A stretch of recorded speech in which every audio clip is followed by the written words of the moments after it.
I am 73 years old now, and my hands shake when I hold a cup of tea, but they were steady as stone the day I walked into my own bedroom and found my daughter-in-law sleeping in my bed, her clothes hanging in my closet, her perfume thick in the air like she'd claimed not just the room but the very breath inside it. I stood in the doorway, and for a moment I couldn't move, couldn't speak, because I felt like a ghost in my own home, invisible and powerless, and I thought of my son, my beautiful boy who I raised with these hands, who I fed and clothed and loved with every broken piece of my heart, and I wondered how we had come to this, how love could twist itself into something so cold and sharp that it cut without even trying. My name is Margaret, though no one calls me that anymore, they just call me Mom or Grandma or sometimes nothing at all, just a glance and a sigh, and I have lived in this house for 47 years, every corner filled with memories that press against my chest like hands pushing me underwater. My husband Thomas built the back porch with his own hands, spent 3 summers getting it right, and I can still see him out there with sawdust in his hair,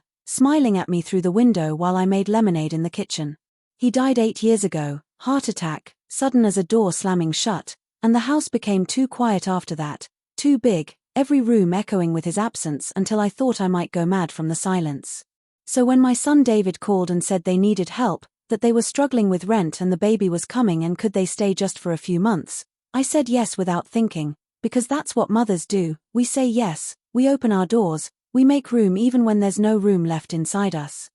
They moved in on a Saturday in October, the air smelling like wet leaves and wood smoke, and I remember feeling hopeful, thinking maybe this house would feel alive again, maybe I wouldn't wake up at 3 in the morning reaching for Thomas's side of the bed and finding only cold sheets. David carried boxes up the stairs, his wife Jennifer behind him with her hand on her swollen belly, and I made them lunch, chicken soup and fresh bread, and we sat at the table, Thomas's table, and talked about the future, about the baby, about how this was temporary, just until they got back on their feet. Jennifer smiled at me, but it was a thin smile, the kind that doesn't reach the eyes, and I felt something then, a small cold thing settling in my stomach, but I pushed it away because I wanted to believe in goodness, in family, in the idea that we could all be happy together under one roof. The baby came in December, a little girl they named Emma, and she was perfect, tiny fists and dark eyes like her father, and when I held her I felt Thomas's absence so sharply I could barely breathe, because he should have been there, he should have seen his granddaughter,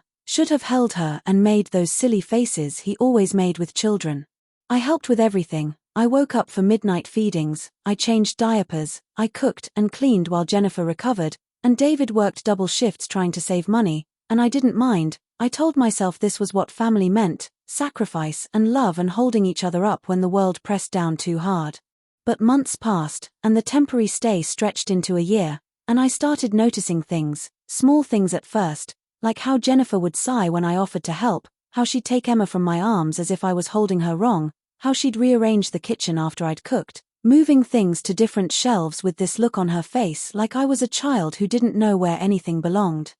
One evening I heard them talking in their room, voices low but angry, and I stood in the hallway feeling ashamed of myself for listening but unable to move away, and I heard Jennifer say, "She's always here, David, always watching, always commenting on how we raise Emma, I can't breathe in this house, and my son, my gentle boy," he said, I know,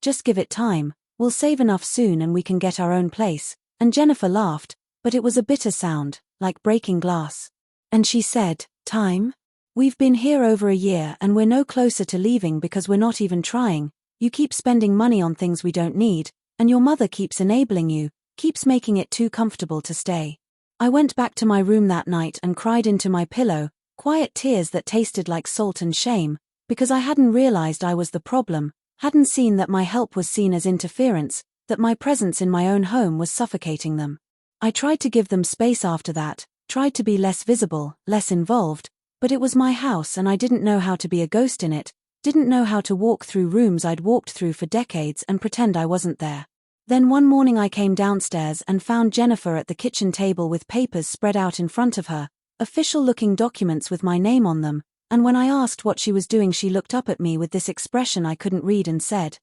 "We're trying to help you, Mom, you're getting older and you might need someone to help manage things. David and I have been talking to a lawyer about power of attorney, just in case something happens to you, we want to make sure everything is taken care of." My blood went cold, ice spreading through my veins, because I wasn't senile, wasn't incapable, was 73 and healthy and sharp-minded, and I realized then what was happening, realized they weren't planning to leave at all, they were planning to take over. I said no, said it firmly, clearly, looking Jennifer in the eyes, and she smiled that thin smile again and said, "Of course, we just want to be prepared, for Emma's sake, you understand," and she said Emma's name like a weapon, like a shield, like I couldn't argue because it was all for the baby, all for my granddaughter's future. But I saw through it, saw the calculation in her eyes, and I started paying attention, really paying attention, and I noticed how they'd slowly taken over more and more of the house, how David's tools were in the garage where Thomas's used to be, how Jennifer's decorations were replacing mine in the living room,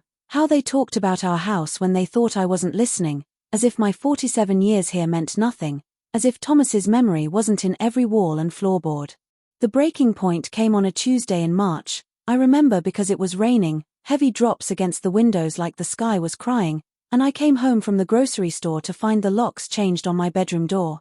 The master bedroom that had been mine and Thomas's for nearly 5 decades, and when I knocked Jennifer opened it wearing my nightgown, standing in my room surrounded by her things, and she said, "We needed more space, Mom, the nursery is too small for Emma now that she's getting bigger. We moved your things to the guest room down the hall, you'll be more comfortable there, it's smaller and easier for you to manage at your age." I stood there dripping rainwater onto the hardwood floor Thomas had refinished 3 times, and I felt something break inside me, something that had been bending and bending under the weight of their disrespect, and I said, "Get out of my room," and Jennifer laughed, actually laughed, and said, "David and I talked about this. It makes sense, the guest room is perfectly fine, you don't need this much space anymore." I went to David, found him in the garage, and I begged him, I'm not ashamed to say it, I begged my son to see what was happening, to remember who I was, who he was, to remember his father and everything we'd built together, and he wouldn't look at me, just kept his eyes on the floor and said, "Mom, please, Jennifer's right, it makes sense, you're getting older and that room is too big for you, we need the space for Emma, everything we're doing is for Emma." There it was again, her name used like justification, like I couldn't love my granddaughter and also deserve dignity in my own home, and I saw then that I'd lost him, that Jennifer had pulled him so far away from me that he couldn't see clearly anymore, couldn't see that they were erasing me inch by inch, room by room, until I'd disappear completely.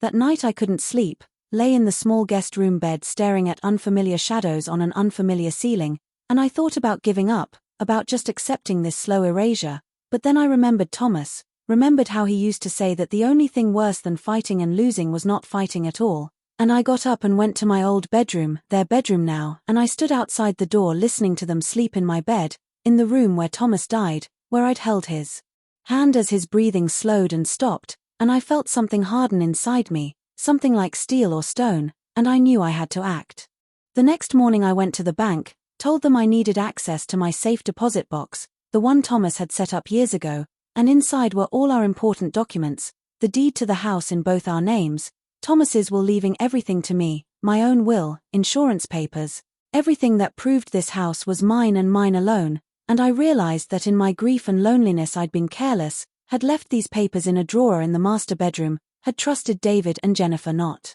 to take advantage, but trust is a luxury I could no longer afford. I made copies of everything, put the originals in a new safe deposit box at a different bank, and then I went to see a lawyer, a sharp-eyed woman named Patricia who listened to my story without interrupting and then said, "Mrs. Chen, they have no legal right to your home, no matter what they've told you, and if they've been pressuring you or manipulating documents, that's a very serious matter." She helped me draft an eviction notice, legal and binding, giving them 30 days to leave, and when I served it to them that evening, watching David's face go pale and Jennifer's go red with fury, I felt no satisfaction, only a deep aching sadness because this was my son, my only child, and I was forcing him out, but staying would mean letting them take everything, would mean disappearing while they wore my life like a costume. Jennifer screamed at me, called me selfish and vindictive, said I was keeping Emma from them by forcing them out, said I'd regret this, that I was choosing money and property over family,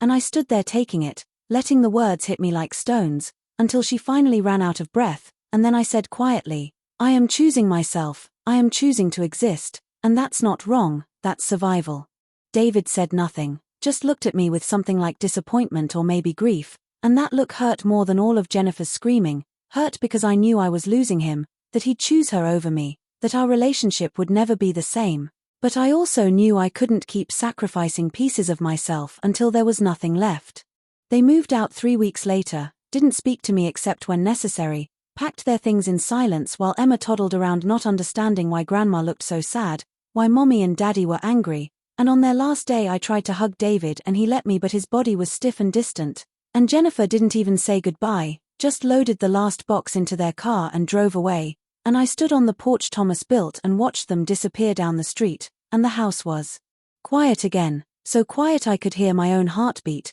could hear the clock ticking in the kitchen, could hear all the empty rooms breathing around me. Months have passed now, and I live alone in this big house full of memories and ghosts, and sometimes I see David, brief awkward visits where he brings Emma and we pretend everything is fine, but Jennifer never comes. And I know she tells Emma things about me, plants seeds of resentment that will grow as my granddaughter gets older, and that knowledge is a weight I carry every day. People ask me if I regret it, if I wish I'd just given in, let them have the house, maintained the peace, and I tell them no, I tell them I'd make the same choice again. But the truth I don't say out loud, is that I'm not sure anymore, because I won the house but lost my son, kept my independence but live in loneliness so profound it sometimes feels like drowning, and late at night when I can't sleep I walk through these rooms touching walls and door frames and asking Thomas if I did the right thing, if dignity and selfhood are worth this price, and he never answers because the dead can't speak, they can only haunt us with questions we'll never stop asking ourselves. And yesterday Emma turned 4, and I wasn't invited to her party, got no phone call, no photos, just silence that rang louder than any words could, and I sat in my master bedroom, the room I fought so hard to keep, surrounded by all my things exactly where I want them, and I felt more alone than I've ever felt in my entire life, and I understood then the bitter truth that sometimes winning is just another way of losing, that justice doesn't always feel just, that being right doesn't make the nights any shorter or the house any less empty, and I wept for my son, for my granddaughter, for Thomas who left me here alone to make these impossible choices, and for myself, for the woman who stood her ground and kept her home and lost everything that made it worth keeping.